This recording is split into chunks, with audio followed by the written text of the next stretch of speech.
Assalamualaikum warahmatullahi wabarakatuh. Pada video sebelumnya kita sudah membahas bagaimana cara kerja sistem pengisian konvensional atau dengan menggunakan regulator tipe konvensional. Kali ini akan saya jelaskan bagaimana cara kerja sistem pengisian dengan IC regulator. Ada beberapa jenis regulator IC, ada tipe A, tipe B, dan tipe M, atau bisa juga disebut tipe MIC, Monolithic Integrated Circuit. Nah, untuk regulator jenis MIC ini terpasang jadi satu pada alternator. Untuk melepasnya tinggal kita lepas bautnya.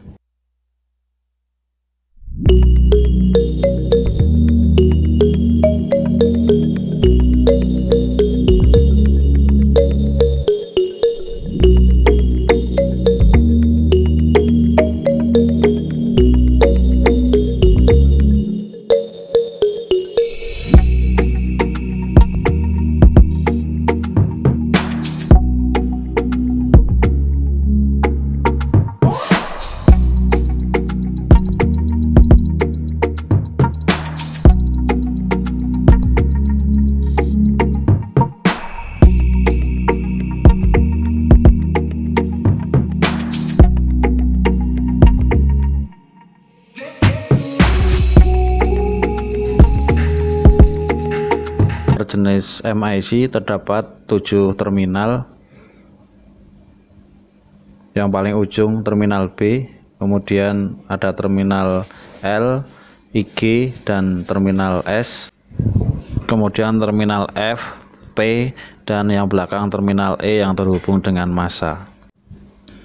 Untuk mengetahui bagaimana cara kerjanya, silahkan pahami pada wiring diagram sistem pengisian dengan IC regulator berikut ini.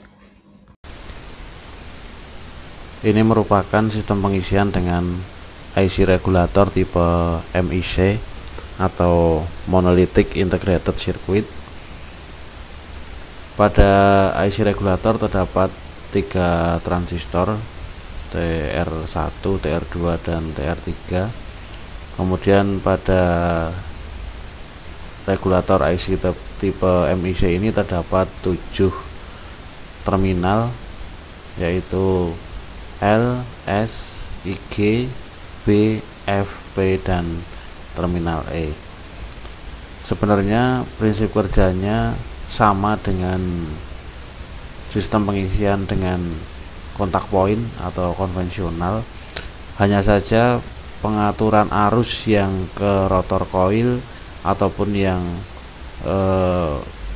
ke lampu tanda pengisian ini diatur oleh transistor, bukan oleh kontak point secara mekanik. Nah, bagaimana cara kerjanya? Untuk memahami cara kerjanya akan lebih mudah, kita harus memahami dulu bagaimana cara kerja dari transistor tersebut atau dari transistor ini. Ini ada 2 jenis transistor yang digunakan, yaitu transistor NPN dan transistor PNP. Untuk memahami bagaimana cara kerja transistor, bisa kita lihat pada rangkaian sederhana berikut ini.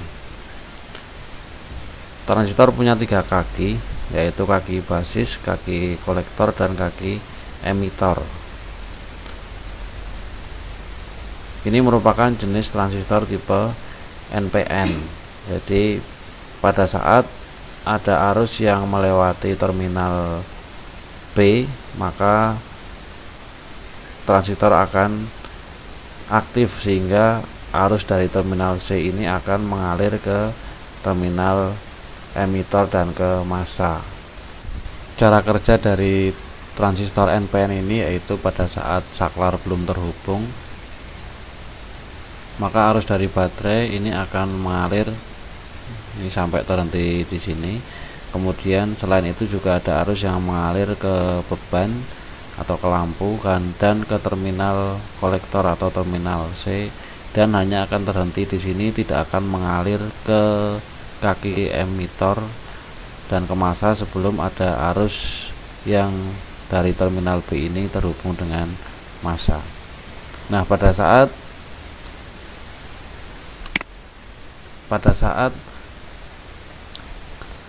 saklarnya sudah terhubung, maka arus yang tadinya sudah ada di sini akan diteruskan ke kaki B transistor, kemudian ke kaki emitor dan ke massa, sehingga transistor ini akan aktif dan arus yang tadinya mengalir dari terminal C ini akan mengalir ke terminal E dan ke massa, menyebabkan lampu ini akan menyala. Kemudian kita bandingkan dengan transistor tipe PNP. Ini kebalikannya dari tipe NPN. Kalau tadi arus mengalir dari C ke E, kalau yang PNP dari E ke C atau dari emitor ke kolektor. Saat saklar ini belum terhubung, maka arus dari positif baterai yang mengalir ke terminal emitor ini tidak akan terhubung dengan massa, sehingga transistor belum aktif, sehingga tidak ada arus yang mengalir dari emitor ke kolektor dan lampunya juga tidak akan menyala. Nah, pada saat saklar sudah terhubung, maka arus positif dari baterai ini akan menuju ke massa, sehingga transistor akan aktif dan arus dari kaki emitor ini akan mengalir ke terminal kolektor, kemudian ke beban atau ke lampu dan terhubung dengan massa, sehingga lampu ini akan menyala. Nah, ini kurang lebih secara sederhana bagaimana cara kerja dari transistor, sehingga nanti bisa lebih mudah untuk memahami bagaimana cara kerja sistem pengisian dengan IC regulator.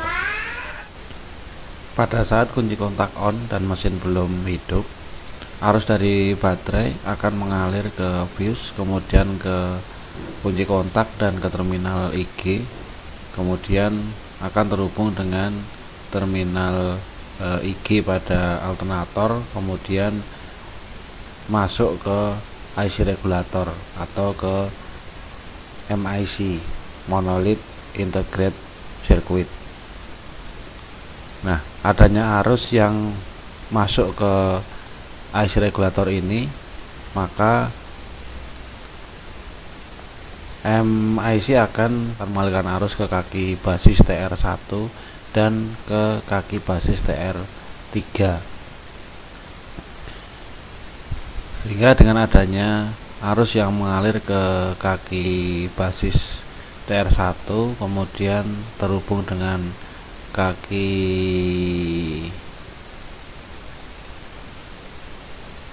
emitor dan ke terminal E dan ke massa, maka TR1 ini akan aktif.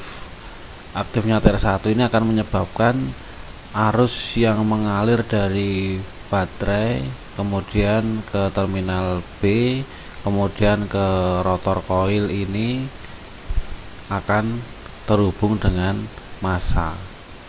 Jadi aliran arus ini dari rotor coil ke terminal F ini, sehingga ini akan terhubung masuk ke kaki kolektor TR1, kaki emitor dan terhubung dengan massa, sehingga rotor coil ini akan terhubung dengan massa dan terjadi kemagnetan pada rotor coil. Kemudian selain itu, dengan aktifnya TR3,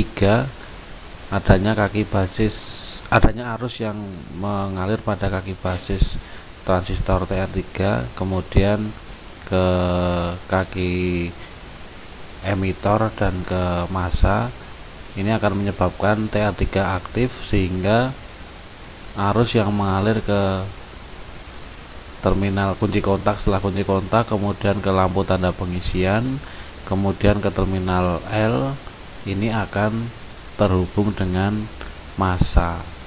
Nah, sehingga lampu tanda pengisian akan menyala. Sehingga yang akan terjadi pada saat kunci kontak on dan mesin belum dihidupkan, akan terjadi kemagnetan pada rotor koil dan lampu tanda pengisian akan menyala. Saat kunci kontak on, lampu tanda pengisian akan menyala dan ada kemagnetan pada puli alternator. Pada saat mesin hidup atau pada saat mesin mulai dihidupkan, maka akan memutarkan alternator sehingga rotor coil ini akan ikut berputar. Pada saat rotor coil berputar, ini artinya ada kemagnetan yang berputar di dalam kumparan stator coil, sehingga pada stator ini akan menghasilkan arus listrik yang nantinya akan diarahkan oleh dioda dan untuk melakukan pengisian pada baterai. Nah, kurang lebih cara kerjanya yaitu sebagai berikut. Jadi arus yang dihasilkan oleh stator coil nanti pada ujung stator coil akan dialirkan ke terminal P regulator, dan dari terminal P akan terhubung dengan MIC. Dengan adanya arus yang mengalir dari terminal P ke MIC, ini akan menyebabkan aktifnya TR2 dan MIC akan menghentikan arus yang mengalir pada kaki basis TR3. Nah, pada TR2 ini tipenya berbeda dengan TR1 dan TR3. Kalau pada TR1 dan TR3 ini menggunakan transistor tipe NPN, untuk TR2 ini tipe PNP. Nah, dengan tidak adanya arus yang mengalir pada kaki basis transistor, ini mengakibatkan arus yang mengalir melalui lampu tanda pengisian, kemudian melalui terminal L dan ke kaki kolektor pada transistor, ini terhenti di sini, tidak terhubung dengan massa karena tidak ada arus yang mengalir ke kaki basis TR3 ke massa. Nah, sehingga lampu tanda pengisian ini akan mati pada saat mesin mulai hidup. Selain tidak mendapatkan massa, lampu tanda pengisian ini akan mati karena aktifnya TR2. Jadi arus dari terminal IG ini akan mengalir ke kaki emitor, kemudian akan menuju ke kaki kolektor dan ke terminal L regulator karena TR2 ini sudah aktif. Nah, kemudian arus yang dari terminal IG ke terminal L ini akan menuju ke lampu tanda pengisian. Selain itu juga ada arus dari IG yang ke lampu tanda pengisian, sehingga tidak terjadi perbedaan tegangan dan lampu tanda pengisian akan mati. Nah, kemudian tegangan yang tadi sudah disearahkan oleh dioda ini akan dialirkan ke baterai untuk melakukan pengisian pada baterai. Nah, pada saat tegangan yang dihasilkan oleh alternator ini masih di bawah standar atau kurang dari 14 volt, maka pada terminal S regulator ini belum mendeteksi adanya kelebihan tegangan dari baterai, belum mendeteksi adanya kelebihan tegangan, sehingga pada MIC ini masih mengalirkan arus yang ke kaki basis TR1, masih mengaktifkan TR1, sehingga arus pengisian yang dihasilkan oleh starter coil yang telah disyaratkan oleh dioda ini selain mengalir ke baterai untuk melakukan pengisian, juga akan mengalir ke rotor coil dan terhubung dengan massa, sehingga pada rotor coil ini masih menghasilkan kemagnetan yang besar, sehingga arus yang dihasilkan oleh starter coil ini masih cukup untuk memenuhi kebutuhan pada sistem kelistrikan. Pada saat putaran tinggi, maka tegangan yang dihasilkan oleh stator juga akan semakin tinggi, dan apabila output dari alternator sudah lebih dari standar atau lebih dari 14 volt, maka tegangan tersebut akan terdeteksi oleh dioda Zener yang ada di dalam MIC melalui terminal S, sehingga dengan adanya arus yang mengalir dari terminal S ke MIC ini, maka MIC akan menonaktifkan arus atau menghentikan arus yang mengalir ke kaki basis TR1, sehingga transistor 1 atau transistor TR1 ini akan nonaktif dan tidak ada arus yang mengalir ke rotor koil dan ke massa, atau ada arus yang mengalir ke rotor koil tetapi tidak terhubung dengan massa.